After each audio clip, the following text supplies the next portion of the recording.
President Advocate Duma Boko says a shift in approach is needed to see to the success of these projects.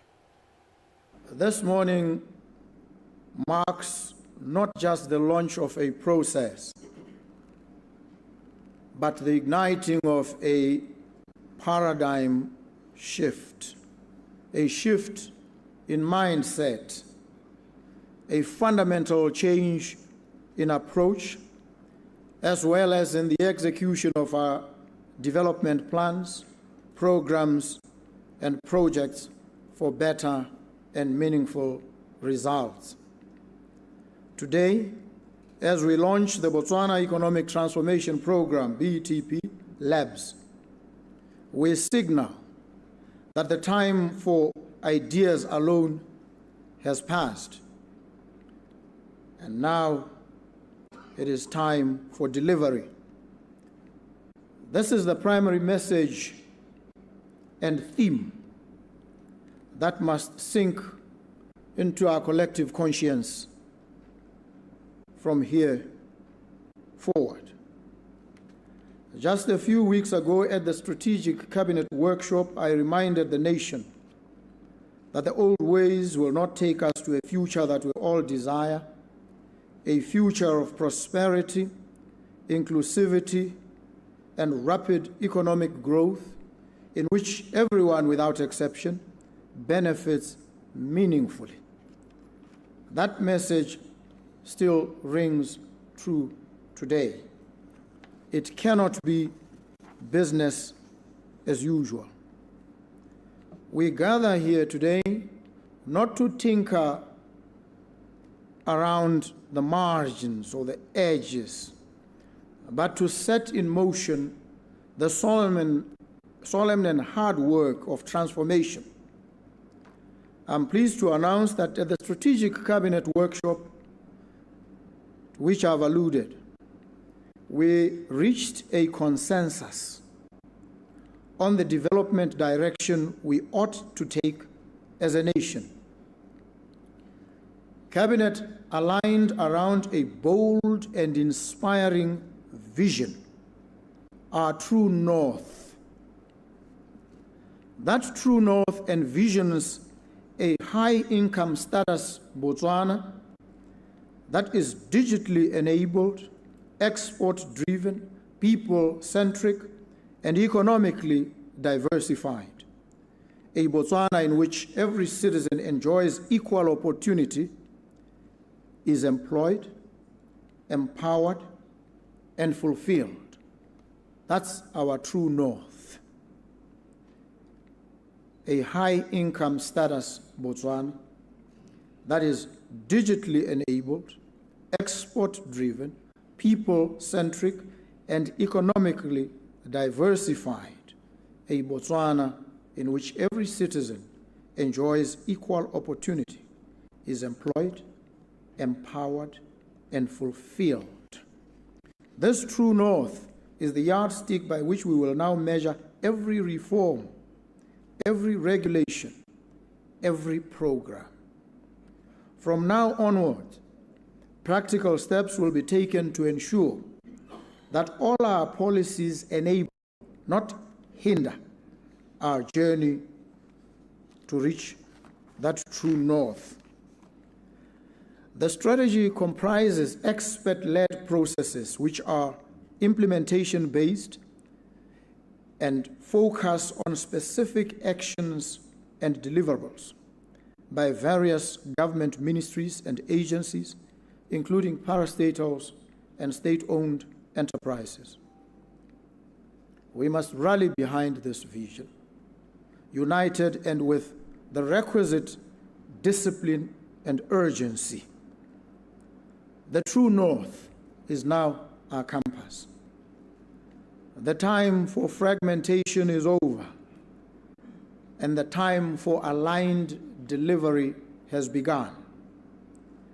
Guided by data and economic rigor, Cabinet also identified catalytic sectors where Botswana has clear comparative advantages and where investment and reforms can unlock rapid, inclusive growth.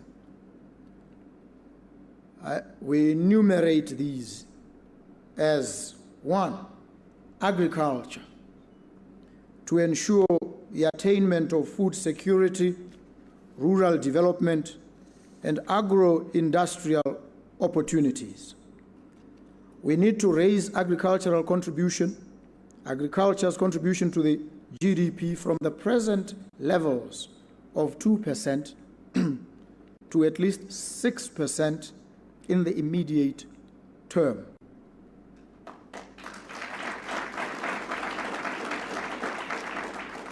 Next, manufacturing to boost value addition, job creation, and regional export capacity.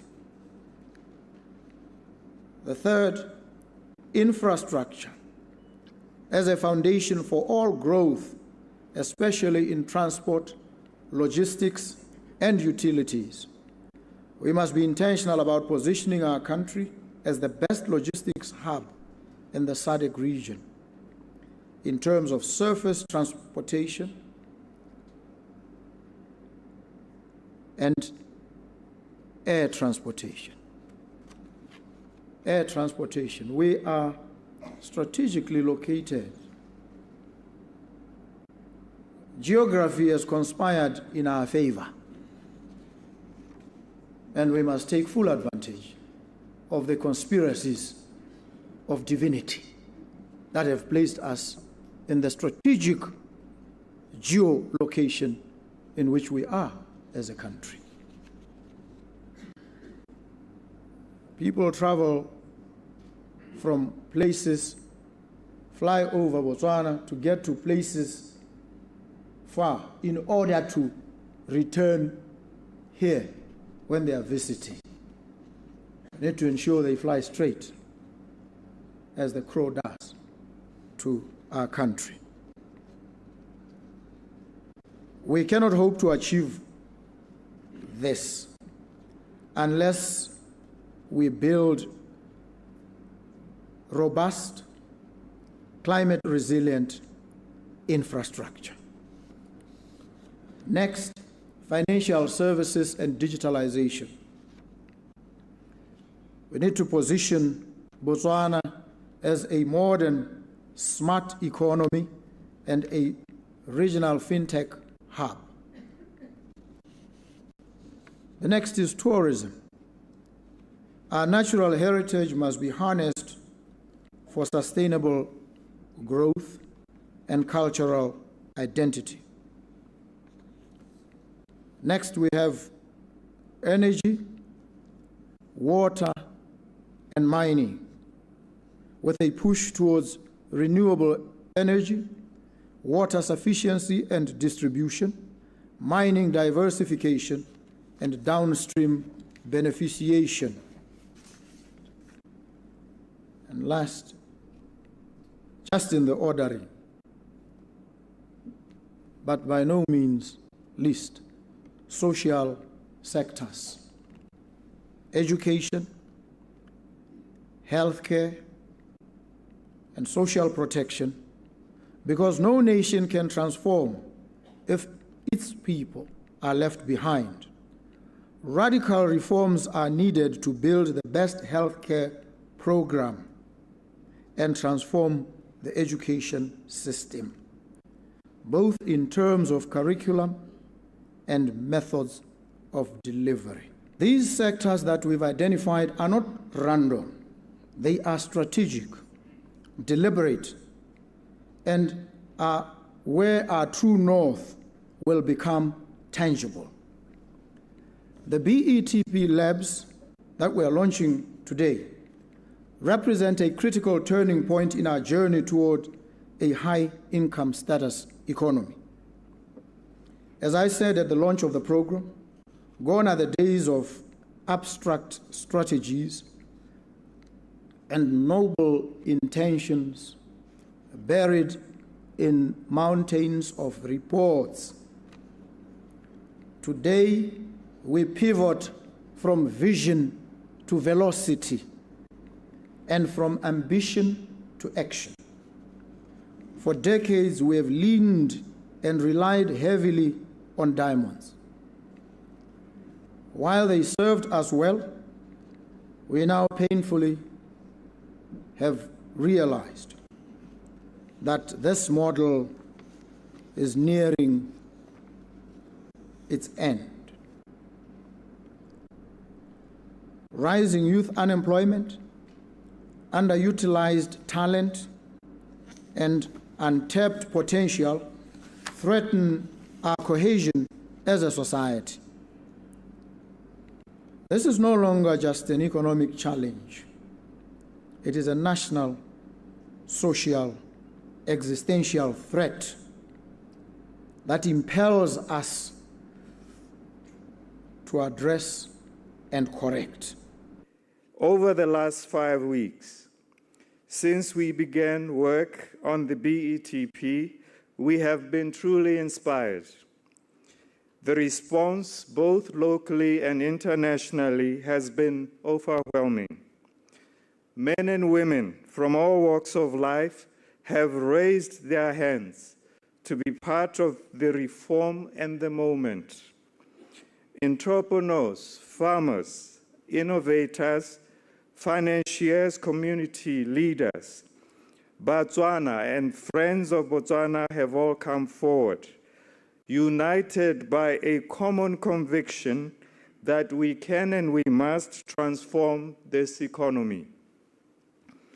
The energy around BETP reminds me of a defining chapter in our history. A chapter when the idea of building the University of Botswana was born. Every family in this country contributed what they could, money, cattle, time, because we all understood that building a university was building our nation. That same spirit of nation building, the spirit that defines who we are as a people, has risen once again. And just as the university became a cornerstone of our progress, so too must this economic transformation become the cornerstone of our shared prosperity. We have people reaching out to us daily, asking how they can participate, even as they may not be submitting projects. Others are giving us feedback on possible ways, possible risks, and are offering their insights on how we can strengthen this reform. We have discovered that the hunger to invest, the hunger to create jobs, and the hunger to execute a truly transformational economy has always been there. It only needed to be harnessed, it needed to be unleashed. Our journey began on the 1st of July with a diagnostics phase, an honest and sometimes uncomfortable reflection on where we stand as a nation. We recognized both our proud achievements and the stark reality that our current economic model will not, on its own, deliver growth, or deliver jobs, or deliver the inclusivity that our people deserve. We launched the call of ideas, the call for ideas, an open invitation for bold and transformative projects. Initially set to close on the 8th of August, we have now extended the deadline to the 17th of August to ensure that we captured even more innovative ideas from every corner of our nation and from every part of the globe. The response has been nothing short of phenomenal. To date, the call for ideas alone has generated approximately 3,500 submissions, a remarkable output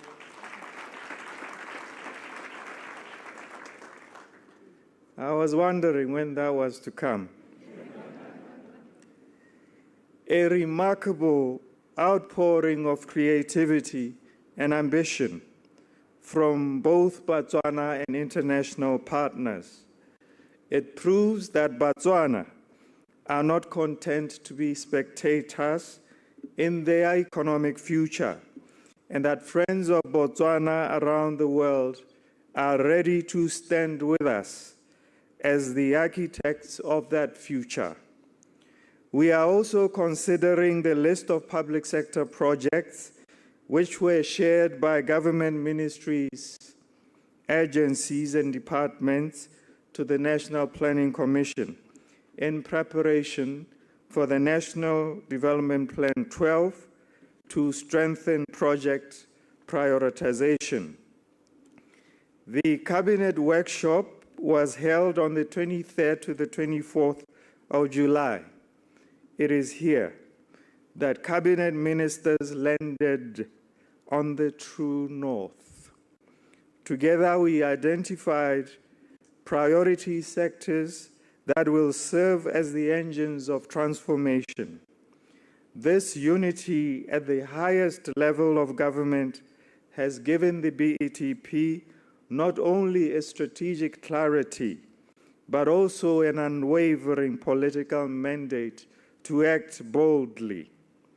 The President will share more on this true north and the selected sectors in his address.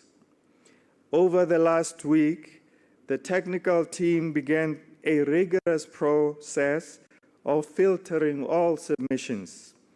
For those projects that met the initial threshold, the team engaged directly with each proponent to assess its readiness, its feasibility, and its potential impact. While the selection process is far from complete, approximately 200 high-impact projects have so far been identified to enter into the laboratories starting today. Each chosen because it is ready to be stress-tested. It is ready to be strengthened and enhanced. It is ready to be accelerated towards implementation. Importantly, this is not a closed list. The filtering and evaluation of submissions will continue in the weeks ahead, and more project proponents with transformative potential will be contacted, especially as the Call of Ideas deadline has been extended to the 17th of August. This ensures that viable, high-impact proposals would not be left behind to drive forward this national transformation. Some of the submissions we have received are extraordinary. Some proposals do not require government funding at all.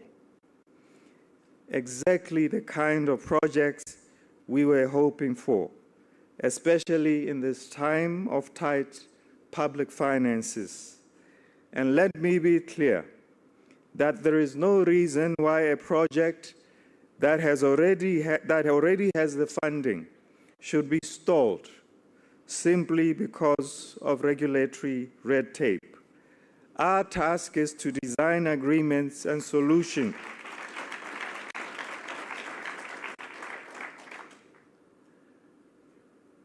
The people here are alive, truly alive. Our task is to design agreements and solutions that unlock such investments without delay. The labs we launched today are not merely workshops. They are the engine room of Botswana's economic transformation. This is where ambition will be forged into action, where barriers will be dismantled, and where Botswana of tomorrow will begin to take shape. Over the next 4 weeks, ministries, departments, agencies, local government authorities will sit together along the private sector leaders, investors, inventors, innovators, development partners, social entrepreneurs, all will sit around the same table to turn high potential projects into executable plans. These labs will stress test each proposal. These labs will remove policy bottlenecks. These labs will produce ready-to-implement solutions.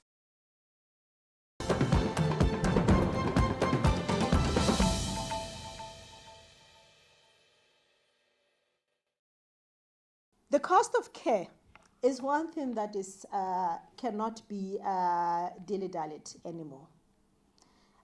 With the communication that was sent out this week, it's now the reality that we need to talk to. Health is becoming expensive. We have known of the rising cost of care long